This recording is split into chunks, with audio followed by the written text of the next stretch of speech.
Bonjour mesdames, bonjour messieurs. Soyez les bienvenus à cette réunion d'information dédiée aux actionnaires de Wavestone. J'ai le plaisir d'animer cette réunion au cours de laquelle nous vous présenterons les résultats semestriels de l'exercice 2022-2023. Les personnes qui vont intervenir aujourd'hui sont Pascal Imbert, cofondateur et président directeur général de Wavestone. Bonjour Pascal. Bonjour, bonsoir à tous. Bonjour Justine. Et Laurent Stoupi, directeur financier de Wavestone. Bonjour Laurent. Bonsoir Justine, bonsoir à tous. Pour le bon déroulement de cette conférence, nous vous demandons d'éteindre vos micros. Vous aurez la possibilité de les réactiver à l'occasion de la séance de questions-réponses. Je passe sans plus attendre la parole à Laurent Stoupi. Laurent, c'est à toi. Merci Justine. Je vous propose tout d'abord d'examiner le déroulement des 6 premiers mois de l'année sous l'angle de nos indicateurs. Sur l'ensemble du semestre, le taux d'activité s'est établi à 75%, conforme au niveau normatif du cabinet, contre 77% sur l'ensemble de l'exercice 2021-2022. En ce qui concerne les prix, la dynamique est positive. Ainsi, sur l'ensemble du semestre, le taux journalier moyen s'est établi à 880 €, en croissance de 3% par rapport aux 854 € constatés sur l'ensemble de l'exercice 2021-2022. À taux de change constant, le taux journalier moyen a progressé de 2% pour s'établir à 872 €. Le rythme de prise de commande s'est maintenu au cours de l'été et à la rentrée. En revanche, la progression de nos effectifs prévus pour le troisième trimestre a entraîné une baisse de notre carnet de commandes. Celui-ci s'est établi à 3,7 mois à fin septembre, contre 4,2 mois à fin juin et 4,3 mois à fin mars. En ce qui concerne les ressources humaines, le rythme de recrutement est resté soutenu tout au long du semestre. Nous sommes ainsi en ligne avec notre plan de marche annuel, qui vise pour mémoire le recrutement de plus de 1000 collaborateurs sur l'exercice 2022-2023. L'effectif de Wavestone a progressé de 132 personnes pour atteindre 3864 collaborateurs au 30 septembre 2022. Le turnover est quant à lui resté élevé. Il s'établissait sur 12 mois glissant à 19% à fin septembre 2022, contre 19% au 30 juin et 18% au 31 mars. Nous souhaitons revenir ce soir sur les 2 acquisitions que nous avons récemment réalisées au Royaume-Uni. D'abord, Penn Partnership, un cabinet de conseil spécialisé dans les projets de transformation opérationnelle et digitale pour des clients des services financiers et de l'industrie pharmaceutique. Penn Partnership compte 60 collaborateurs, plus environ 40 consultants indépendants. Penn Partnership a réalisé un chiffre d'affaires de 19,6 millions de livres pour l'exercice clos en mars 2022 et pour une marge d'EBITDA ajustée d'environ 15%. Penn Partnership est consolidé dans les comptes de Wavestone depuis le 1er août 2022. Le second cabinet que nous avons acquis est Coeus Consulting, un cabinet de conseil spécialisé dans la stratégie IT, qui conseille des grandes entreprises au Royaume-Uni, mais également en Europe, dans des secteurs tels que l'industrie, l'énergie et les utilities, la distribution et les biens de consommation. Coeus Consulting compte 45 collaborateurs et fait appel à une dizaine de consultants indépendants. Le chiffre d'affaires annuel estimé de Coeus au 30 septembre 2022 s'élève à 9 millions de livres, avec une rentabilité sensiblement supérieure à celle de Wavestone. Le cabinet sera consolidé dans les comptes de Wavestone à compter du 1er octobre 2022. Grâce à ces 2 acquisitions, la taille de Wavestone UK a triplé. Notre bureau britannique compte désormais 250 collaborateurs permanents et génère environ 45 millions de livres de chiffre d'affaires. La proposition de valeur combinée des 3 cabinets couvre un large éventail de compétences. Ensemble, nous sommes maintenant en mesure de combiner des expertises business, digitales, technologiques et cybersécurité, et ainsi accompagner nos clients dans leur transformation. La présence de Coeus Consulting dans les secteurs de l'énergie, de l'industrie et de la distribution, combinée à l'expertise approfondie de Penn Partnership dans les secteurs des services financiers et de l'industrie pharmaceutique, ainsi qu'à notre présence historique dans le secteur des services financiers, constitue donc une base solide pour accompagner des entreprises de premier ordre dans leurs grands défis de transformation. Le top 5 des clients au Royaume-Uni mélange des clients des 3 cabinets. Aviva et AstraZeneca sont des clients de Penn, Mercedes est un client de Coeus, AXA est un client de Wavestone UK et Legal & General est un client commun de Penn et Wavestone UK. Si l'on regarde la répartition du chiffre d'affaires du bureau, la partie services financiers et industrie pharma concerne du business consulting, domaine d'expertise de Penn. Par ailleurs, la répartition du chiffre d'affaires est équilibrée. En matière de responsabilité sociale d'entreprise, nous avons poursuivi nos actions au cours du premier semestre. D'abord avec la forte accélération de notre dispositif de mécénat de compétences. Nos collaborateurs sont de plus en plus nombreux à réaliser des missions pro bono pour nos partenaires associatifs. Il ne fait aucun doute que nous allons atteindre pour la deuxième fois notre objectif ambitieux de consacrer 1% de notre temps au soutien de structures à vocation sociétale en fin d'exercice. Côté environnement, nous avons renforcé notre contribution au défi climatique avec la définition d'une trajectoire alignée avec le net zéro standard SBTI. Nous avons soumis en juin dernier à la Science Based Target Initiative des objectifs de réduction de nos émissions à horizon 2025 et 2050. Toujours en environnement, au regard de l'accélération du réchauffement climatique et face au risque de pénurie, nous avons mis en place un plan de sobriété énergétique dans nos bureaux français. Nous poursuivons également nos actions en matière de diversité et inclusion, en particulier sur l'égalité professionnelle entre les femmes et les hommes, ainsi qu'en matière de handicap. Conformément à notre volonté de rester une entreprise en pointe en matière de RSE, nous avons été reconnus une nouvelle fois pour notre performance. Nous avons la 4e place au Gaïa Index dans notre catégorie de chiffre d'affaires. Nous figurons ainsi dans le top 5% au niveau national. Par ailleurs, nous obtenons un score de 70 sur 100 et un niveau platinum au classement EcoVadis. Si on parle maintenant un peu résultats financiers, en commençant par regarder notre compte de résultats, comme nous l'avons annoncé le 27 octobre dernier, sur le premier semestre de l'exercice 2022-2023, Wavestone a dégagé un chiffre d'affaires total de 237,1 millions d'euros, en croissance de 9%. Pour mémoire, cette croissance prend en compte 2 mois d'activité de Pet Partnership, consolidée depuis le 1er août, et n'intègre pas Coeus Consulting, qui sera pris en compte à partir du 1er octobre. À périmètre échange constant, la croissance organique s'est élevée à 4%. Sont exclus du périmètre constant, pour rappel, les acquisitions réalisées au cours de l'exercice 21-22, ainsi que Novadeis et Pen Partnership. Le résultat opérationnel courant ressort à 29,7 millions d'euros, en recul de 7% par rapport au premier semestre 2021-2022. La marge opérationnelle courante semestrielle s'établit à 12,5% contre 14,6% il y a un an.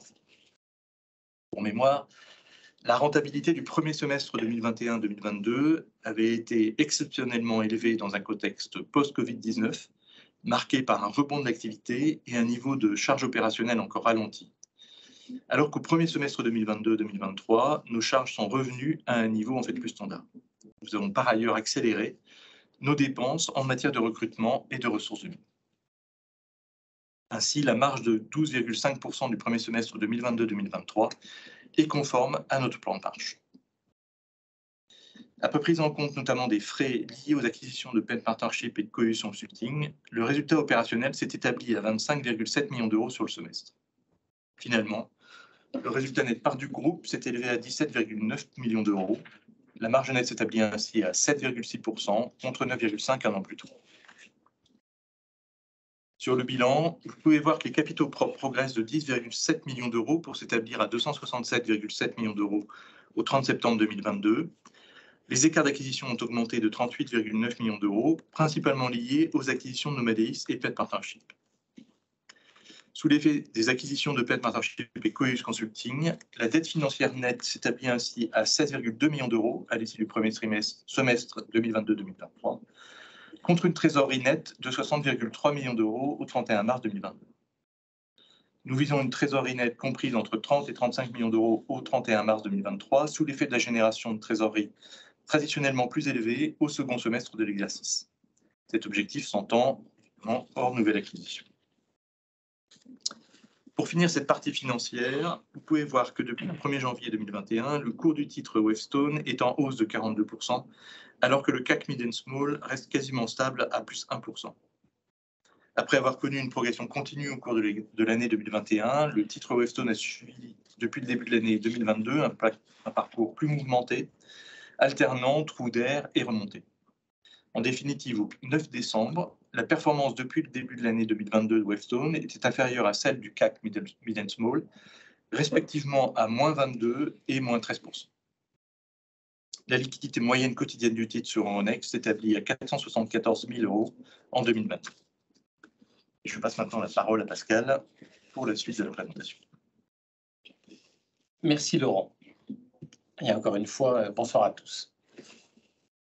Donc effectivement, je propose maintenant d'en venir à nos perspectives. Et en ce qui concerne ces perspectives, depuis plusieurs mois, il est indéniable que le contexte économique s'assombrit et fait apparaître un risque de plus en plus probable de ralentissement de la demande de conseil en 2023.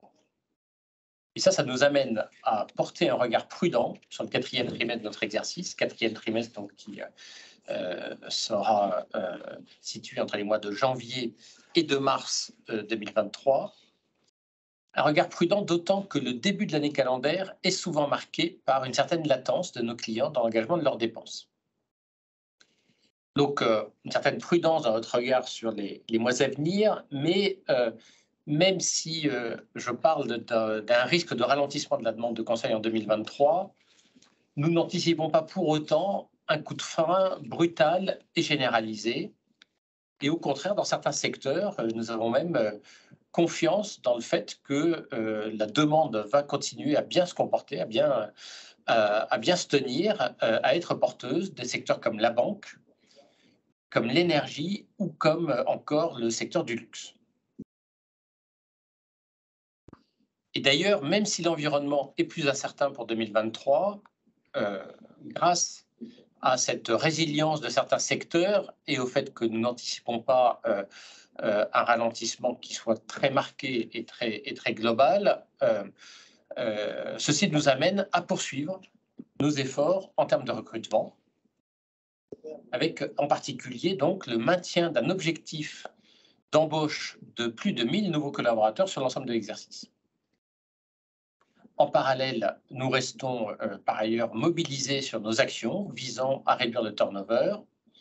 Parmi ces actions, nous avons, dans le courant de l'été, décidé un certain nombre d'ajustements à notre politique salariale. C'est quelque chose que nous avions annoncé avant l'été. Donc, ces décisions ont été prises et ces ajustements vont nous permettre de conserver notre position compétitive sur un marché qui est devenu de plus en plus challenging sur le plan des ressources humaines. Ces ajustements ne vont pas peser pour autant sur notre ratio prix de vente sur salaire, car comme Laurent a eu l'occasion d'expliquer, les prix sont bien orientés et donc nous allons réussir à matérialiser une progression de nos prix de vente qui va nous permettre de conserver inchangé notre ratio prix de vente sur salaire, en dépit donc des ajustements que nous avons décidés en matière de politique salariale. Nous gardons donc le cap sur la croissance de nos effectifs et bien sûr, nous sommes attentifs dans le même temps à déployer une action commerciale intense parce que le marché on va être un petit peu moins tiré par le marché que ça n'a été le cas depuis 2021, depuis le début de l'année 2021. Et cette action commerciale intense, nous allons en particulier l'orienter vers les secteurs les plus résistants, et notamment les secteurs que j'évoquais à l'instant, la banque, l'énergie et le luxe. Je voudrais profiter d'évoquer ces secteurs résilients pour dire quelques mots sur le secteur public, sur lequel nous sommes dans une situation un petit peu spécifique, puisque, vous le savez, il y a des controverses persistantes relative à la place des cabinets de conseil dans ce secteur.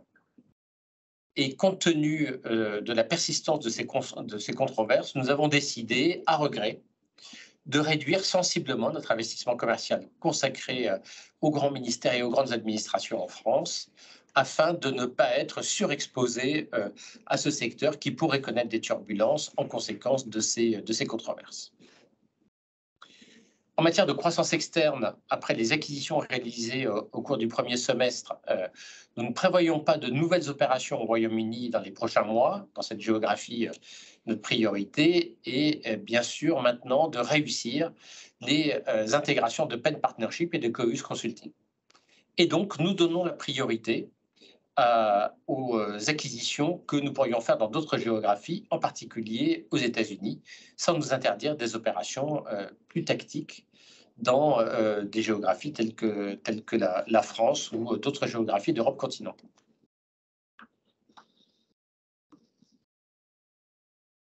Pour ce qui concerne maintenant nos guidance, nos objectifs pour la fin de l'exercice, nous confirmons nos objectifs financiers annuels présentés en début d'exercice et nous actualisons ces objectifs afin de tenir compte de la consolidation des 2 dernières acquisitions que nous avons réalisées, Penn Partnership et Coeus Consulting. Penn Partnership sera consolidé sur 8 mois pour l'exercice en cours et Coeus Consulting sur 6 mois. Et donc, nous intégrons les effets de ces 2 consolidations, ce qui nous amène pour l'ensemble de l'exercice 2022-2023 à viser désormais un chiffre d'affaires consolidé supérieur à 525 millions d'euros, contre plus de 505 millions d'euros visés initialement.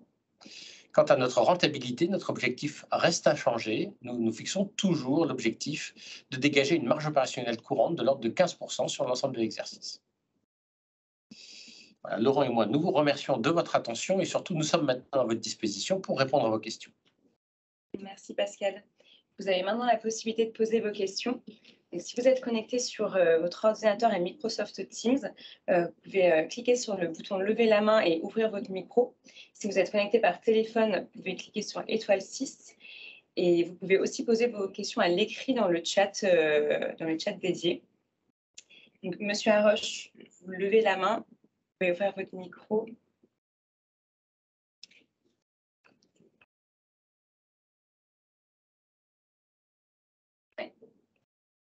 Bonjour, Monsieur Haroche. Alors, on ne vous entend pas.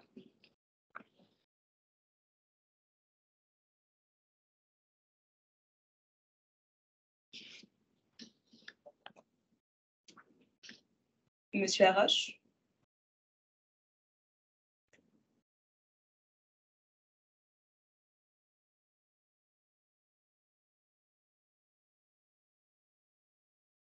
Alors, on ne vous entend pas, mais vous pouvez écrire votre question sur le chat autrement, parce que pour le moment, on n'entend pas votre question.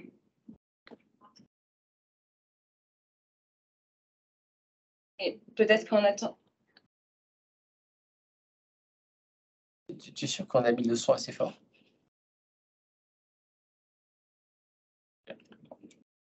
En attendant, on avait une question sur la conversation, peut-être en attendant qu'on règle le souci. Donc, on avait une question. Depuis plusieurs années, la société achète de nombreuses autres sociétés, mais le cours de bourse ne reflète pas ces acquisitions. Pourquoi?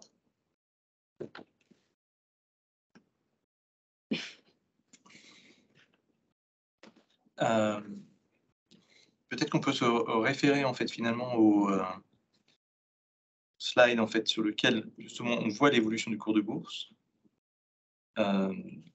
Finalement, on voit que sur l'exercice 2021, en fait, la progression a été constante et a reflété en fait finalement cette politique de croissance. C'est plus perturbé en fait depuis le début de l'exercice 2022, compte tenu du contexte.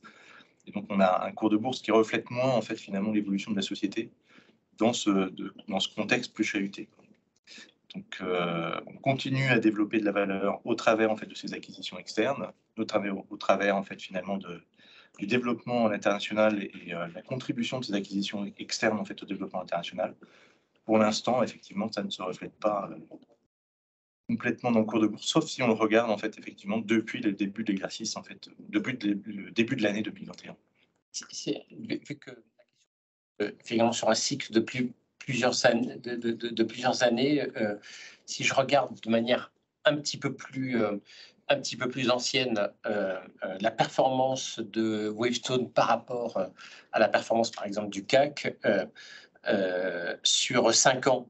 La performance de Wavestone est supérieure à celle du CAC. On a une progression du cours de 38% par rapport à une progression du CAC qui est de 24%, donc un certain différentiel sur 5 ans.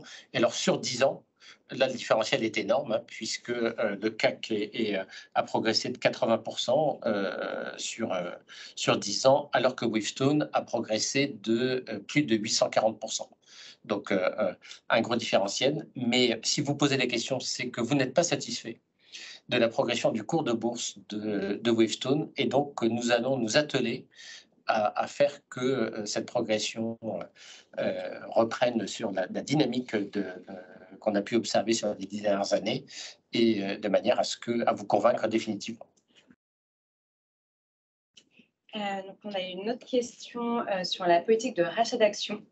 Quel est son but et y a-t-il une réduction d'actions par rapport à ces rachats? le but, en fait, finalement, de ces achats d'actions est de couvrir, en fait, finalement, nos plans d'attribution d'actions gratuites. L'objectif, en fait, finalement, est de couvrir l'ensemble de ces plans. Donc, pour rappel, ces plans couvrent à la fois, en fait, finalement, des plans, en fait, finalement, d'attribution à l'ensemble des collaborateurs en France et à l'international. Ils peuvent également concerner, en fait, finalement, des personnes clés au sein du cabinet dans une logique, en fait, de fidélisation. Donc, l'idée, en fait, de ces programmes d'achat d'actions est de couvrir, en fait, l'ensemble de ces attributions de manière à ne pas avoir de dilution, en fait, finalement, interne. Juste avant de prendre une question, Monsieur Haroche, donc il semble que les autres participants ne vous entendent pas non plus, donc je pense que le problème vient de votre micro. Alors, vous pouvez essayer de vous déconnecter, reconnecter peut-être. Et donc, en attendant, on va continuer avec les questions qui nous arrivent. Donc, quelle était la part du secteur public français dans le chiffre d'affaires du groupe en 2021? Le secteur public français représentait un petit peu moins de 13%. Ça devait être aux alentours de 12%. Il y a un petit peu de secteur public qui existe hors de France. Et on peut s'attendre que, compte tenu de la décision que nous avons prise, progressivement, la part du secteur public dans le chiffre d'affaires du cabinet a vocation à baisser. On peut imaginer qu'elle passe entre 5 et 10% d'ici 2 ans. Étant donné que nous avons un certain nombre de marchés qui sont en cours et que bien sûr nous allons honorer en nous attachant à les délivrer dans les meilleures conditions possibles, on ne va pas voir très rapidement l'impact de la décision que nous prenons vis-à-vis de l'investissement commercial dans le secteur public français. Monsieur Haroche, vous pouvez essayer maintenant?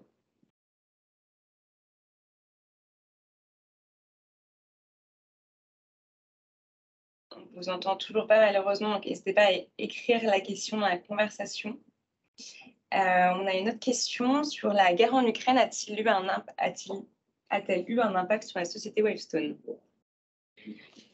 Non, elle n'a pas d'impact. Elle n'a pas d'impact direct sur la société Wavestone. Elle a un impact indirect faible par l'impact qu'elle a sur certains de nos clients, mais qui a été assez mesuré.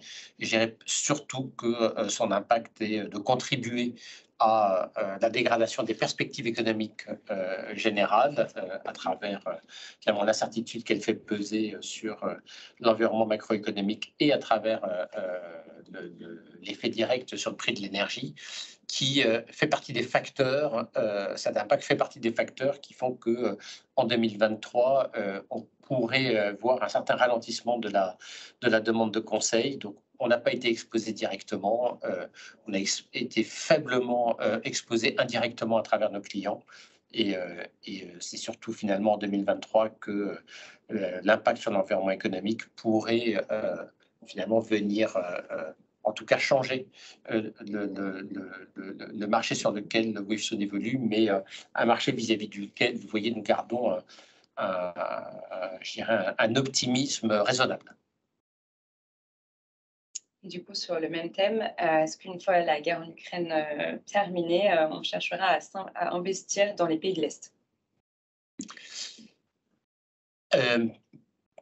À ce stade, ce n'est pas les pays de l'Est ne sont pas une priorité pour Wavestone. Notre développement international, nous le tournons beaucoup vers les États-Unis et le Royaume-Uni, parce que ce sont deux zones géographiques sur lesquelles nos clients principaux se développent ou ont des activités importantes, et il y a de la valeur pour eux à ce que Wavestone soit présent dans ces zones géographiques. Un des objectifs était de diminuer notre turnover. Quelles sont les raisons pour lesquelles il n'a pour l'instant pas encore diminué?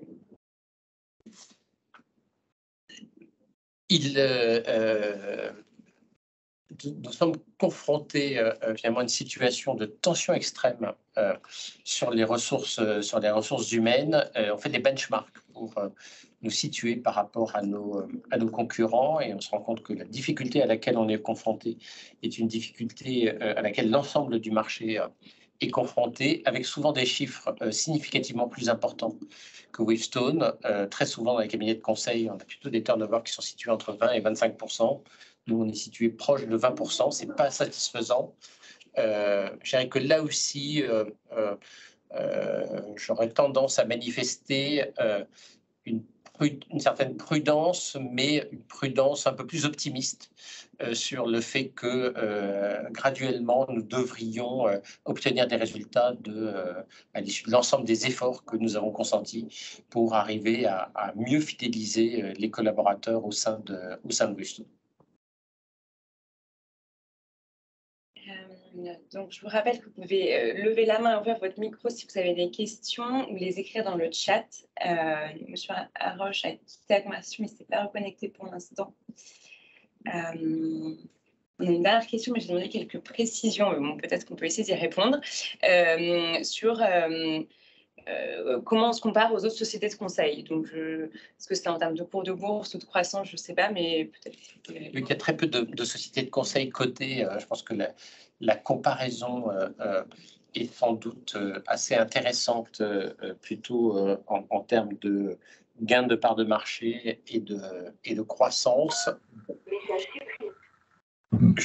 Je dirais que c'est pas quel est le. Oui. Je dirais que c'est plus facile de comparer sur longue période parce que parfois nous n'avons pas des chiffres temps réel sur nos concurrents. Sur longue période, incontestablement, que ce soit sur les 5 dernières années ou les 10 dernières années, Wavestone a pris des parts de marché sur le marché du conseil, s'est développé plus vite que ses concurrents, en particulier sur le marché français. On a émergé comme l'un des tout premiers cabinets de conseil.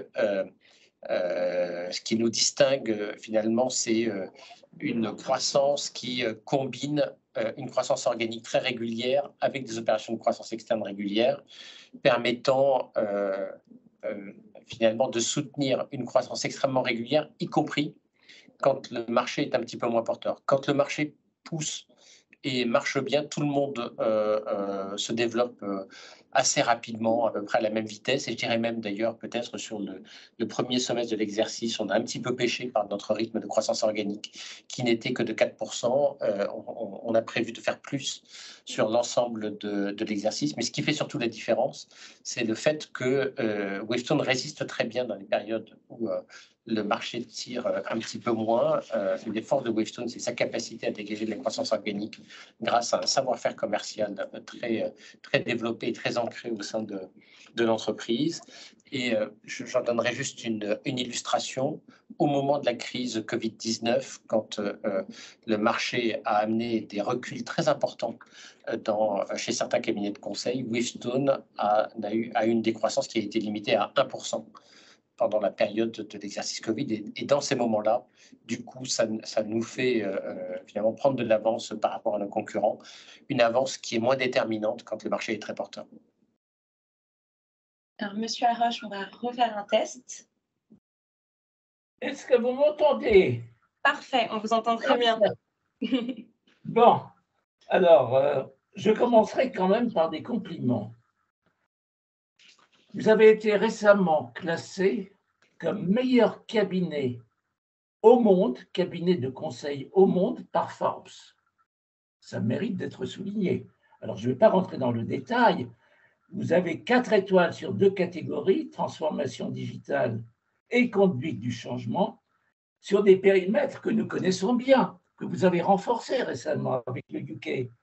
Vous avez cette catégorie, c'est 4 étoiles sur les États-Unis, le Royaume-Uni, la Suisse et la France. Alors, je vais passer sur les 3 étoiles. Donc, c'était pour souligner que quand même, nous sommes très honorés d'être actionnaires du premier cabinet de conseil au monde. Dans le même temps, Forbes a classé la plus grosse fortune au monde, un certain monsieur Bernard Arnault. Seulement, en ce qui le concerne, ça a duré qu'1 heure. Il a été tout de suite rattrapé par Elon Musk.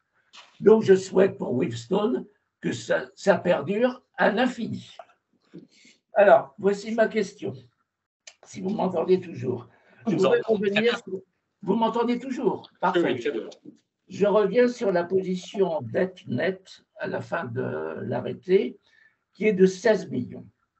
Alors que fin mars, vous étiez en cash positif, vous étiez en trésorerie positive de 60 millions.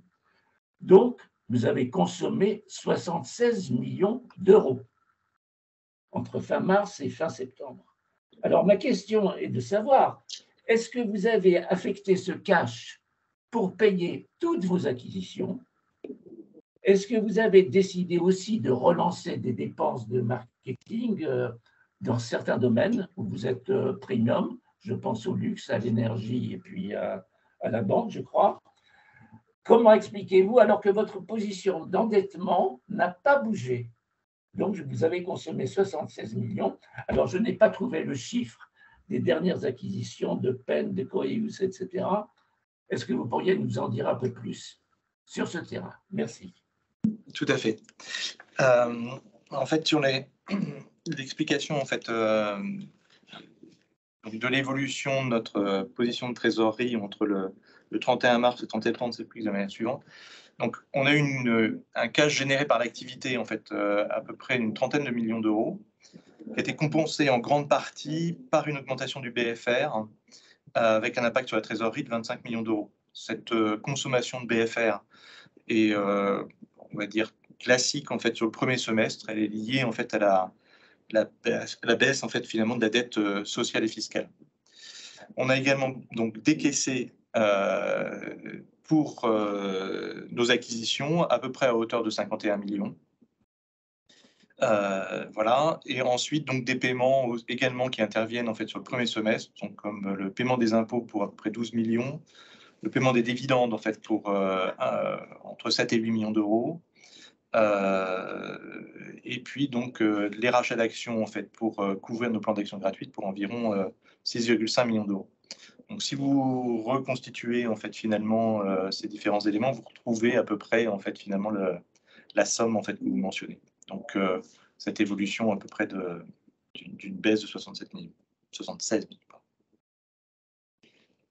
Et merci pour vos commentaires sur Forbes. Je croise les doigts, effectivement, pour que nous durions plus longtemps que Bernard Arnault. Enfin bon, finalement, même 1 heure, c'est pas si mal que ça d'être la première fortune mondiale, en plus dans un métier traditionnel qui n'est pas un secteur d'activité de la tech qui a trusté ces dernières années la création de valeur. Oui, alors, si vous le permettez, je vais compléter ma question de tout à l'heure en observant que vous êtes extrêmement conservateur. Vous n'avez pas emprunté un centime. Votre position de dette financière est équivalente à celle qu'elle était à fin mars. Pourquoi n'allez-vous pas emprunter aux banques? Qu'est-ce qu'elles vous ont fait? Terminé. Si vous saviez. Alors justement, Laurent voudrait vous en parler.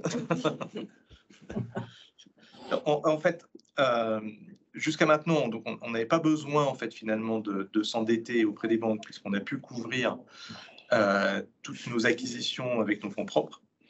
Là, notre position en fait finalement de trésorerie devient plus tendue, enfin en tout cas moins de ressources, donc on pourrait être amené en fait à s'endetter pour les prochaines acquisitions.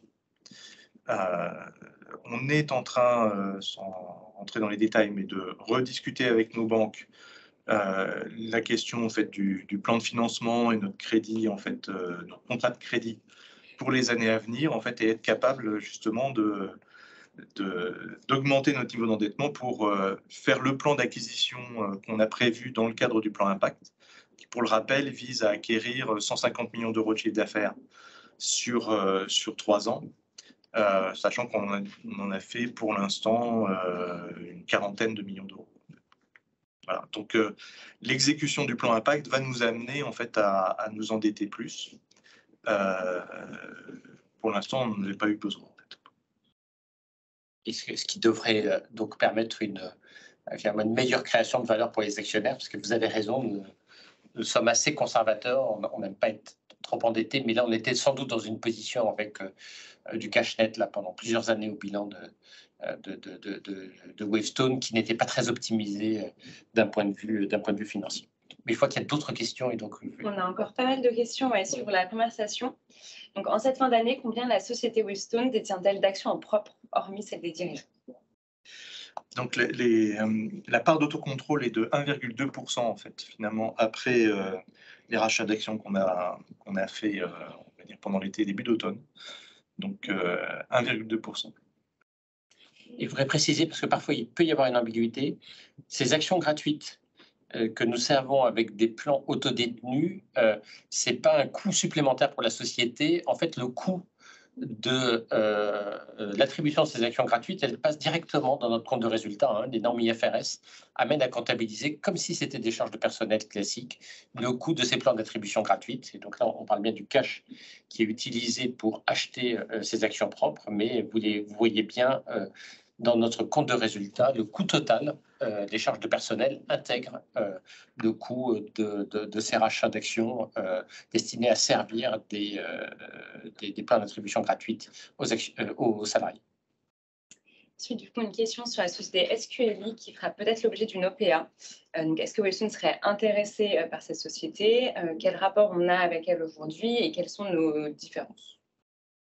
Alors, SQLI est une société qui est plutôt dans ce qu'on appelle la réalisation des projets. C'est une société qui fait du développement de logiciels, qui accompagne ses clients dans la mise en œuvre, par exemple, de leur stratégie digitale en implémentant, en créant les sites web, les applications mobiles qui vont permettre d'implémenter cette stratégie, alors que Wavestone ne fait que du conseil et finalement, en tant qu'acteur spécialisé, on a un certain avantage vis-à-vis de nos clients à avoir une image extrêmement claire, focalisée sur le conseil, en garantissant à nos clients finalement qu'on va les conseiller pour choisir la meilleure solution sans chercher finalement à réaliser nous-mêmes ce qu'on leur a conseillé de faire en amont. Donc, pas de synergie évidente avec SQLI. SQLI est une société avec laquelle on a eu l'occasion régulièrement d'avoir des échanges sur des projets. On se croise de temps en temps chez les clients, mais on n'a pas vocation à rassembler nos activités. Alors, autre question sur la marge, cette fois-ci, pourquoi la marge opérationnelle courante sera-t-elle meilleure au deuxième semestre pour atteindre notre objectif de 15%? Alors, plutôt, est-ce qu'elle sera meilleure au S2, j'imagine, et comment, pourquoi? Donc, on retrouve en fait une saisonnalité en fait qui est classique chez Wavestone, avec une rentabilité au S1 qui est sur lequel pèsent en fait finalement tous les congés, notamment d'été, donc juillet-août, qui fait que la rentabilité du S1 est classiquement inférieure en fait, et cette année n'est pas différente finalement de cet écart par rapport à la rentabilité de l'ensemble de l'année. Par ailleurs, donc cette rentabilité plus forte du S2 est portée par une croissance du chiffre d'affaires, donc on a une rentabilité plus forte sur une base de chiffre d'affaires en fait plus importante. Ce qui nous amène en fait finalement aujourd'hui à confirmer cet objectif de 15% sur l'ensemble de l'année. Une question cette fois sur les actions gratuites. Est-ce qu'il y aura bientôt des actions gratuites pour les actionnaires fidèles?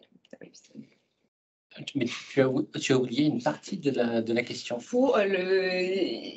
D'autant plus si l'action Wavestone atteint celle d'LVMH à 710 €. Ce sera encore mieux. Parce que effectivement, Wavestone a toujours été une société très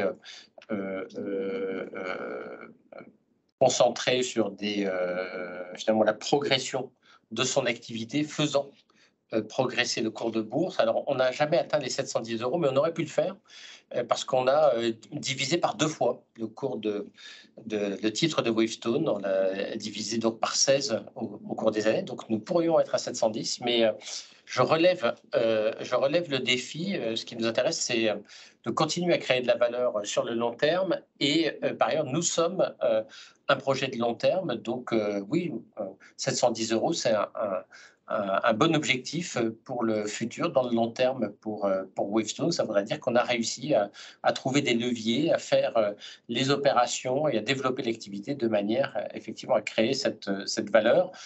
Nous avons choisi cette voie toute simple d'apporter de la valeur à nos actionnaires. Le fait de distribuer des actions gratuites est un levier qu'on n'a pas retenu parce que finalement on distribue des actions gratuites, mais du coup on dilue le capital et finalement la création de valeur pour les actionnaires ne s'en trouve pas au final affectée, et donc on préfère vraiment tout mettre sur la progression du cours de l'action. Ça a été toujours la stratégie de Wavestone. Vous voyez, sur 10 ans, je citais les chiffres tout à l'heure, je pense que ça a été une stratégie payante. On va essayer de continuer dans cette voie-là. Monsieur, on se donne rendez-vous quand le cours de Wavestone sera à 710 €. Et Monsieur Haroche, je vois que vous relevez la main. Si vous avez une nouvelle question, vous pouvez ouvrir votre micro. Pour le micro. Oui, on vous entend. Monsieur Haroche. Monsieur Haroche, vous avez coupé votre micro. En fait, on vous entendait, mais maintenant votre micro est coupé. Bien. Alors, je voudrais revenir sur le message de prudence, de grande prudence que vous avez délivré, Monsieur Imbert, qui a été repris d'ailleurs par les analystes qui suivent la valeur, Odo, Portzamparc. Vous pensez que le premier trimestre va être caractérisé par un ralentissement notoire de la demande. Et dans un autre temps, vous nous dites, eh ben, la marge, elle va passer à 15%. Alors, comment expliquez-vous ce message de prudence, d'extrême prudence, quant à l'activité du cabinet, et l'augmentation de la marge que vous avez propulsée à 15%, alors qu'elle est à 12,5%? Et la deuxième partie de ma question, est-ce que le fait qu'il y ait une controverse dans le secteur public, que vous pensez que cette controverse va durer assez longtemps, est-ce que ça vous amène à vous retirer totalement de ce secteur public et remettre vos billes dans d'autres secteurs qui sont plus porteurs, comme le luxe, la banque ou l'énergie? Alors, est-ce que la controverse, qui n'arrête pas de se poursuivre, est-ce qu'elle va vous autoriser à vous retirer totalement de ce secteur? Merci. Oui, effectivement, on a eu un message de prudence sur le contexte économique et sur la demande de conseil par souci de transparence. Je pense que nous sommes bien armés pour tirer notre épingle du jeu dans ce contexte de prudence. Et par ailleurs, malgré ce contexte de prudence, en fait, comme je le disais tout à l'heure, nous sommes partis pour faire plus de croissance organique au second semestre qu'au premier semestre, et ceci pour des raisons plutôt d'effectifs. Nous avons eu une croissance organique dans le courant du premier semestre qui a été limitée par le turnover important que nous avions eu en fin d'année dernière et au début de cette année, et le fait que nous n'étions pas une saison qui permettait de beaucoup recruter. On a fait de très importants recrutements dans le courant de l'été et on continue à avoir de nombreuses arrivées entre les mois d'octobre et de décembre, et ça va nous permettre finalement d'accélérer le développement de notre chiffre d'affaires. On a confiance dans notre capacité à générer les ventes qui vont permettre de parfaitement tirer parti de cette augmentation de l'effectif. Et donc, c'est un peu contre-intuitif, même si on pense que le business va être un petit peu moins porteur. On considère qu'on a suffisamment d'atouts pour arriver à, d'une part, faire progresser notre effectif facturable sur un rythme beaucoup plus rapide au second semestre qu'au premier semestre, et que nous allons réussir par ailleurs à trouver toutes les ventes nous permettant de parfaitement tirer parti de cette progression d'effectifs. Et c'est ça qui va tirer notre rentabilité dans le courant du second semestre. Donc, je ne dirais pas que c'est du tout cuit, mais en tout cas, on est raisonnablement confiant dans notre capacité à tirer notre épingle du jeu malgré cette demande un peu moins globale, un peu moins porteuse dans les derniers mois de notre exercice. En ce qui concerne le secteur public, il est difficile de voir jusqu'où va aller la controverse. Elle dure maintenant depuis longtemps. Elle est parfois extrêmement virulente. Et je pense qu'elle a vocation quand même à sérieusement handicaper le recours aux prestations de conseil dans la sphère publique. Je m'en désole à double titre en tant que patron de Wavestone, parce qu'on a fait beaucoup d'efforts pour prendre position sur le secteur public. Il y a 7 ans, on avait une part de marché très faible dans le secteur public. Je pense que ça devait à peine représenter 5% de notre chiffre d'affaires. On a travaillé d'arrache-pied pour, en tant que cabinet de conseil français, finalement jouer un rôle plus important auprès des grands donneurs du secteur public. Et plus globalement, indépendamment de Wavestone, je m'en désole parce que je trouve que cette controverse prend un tour excessif. Il y a certainement des choses à améliorer et nous avons certainement des choses à améliorer également du côté des cabinets de conseil, mais c'est certainement pas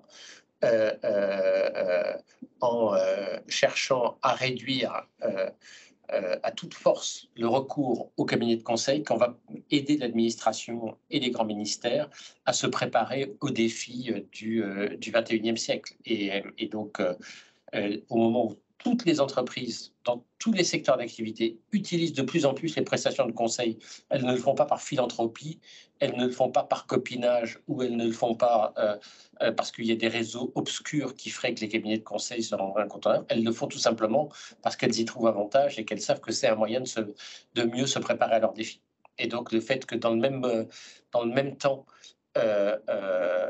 les médias et les parlementaires reprochent aux donneurs d'ordre de l'administration de trop recourir aux cabinets de conseil pour les aider à se préparer à ces défis, je trouve ça désolant. En tant que citoyen, donc, je m'en désole.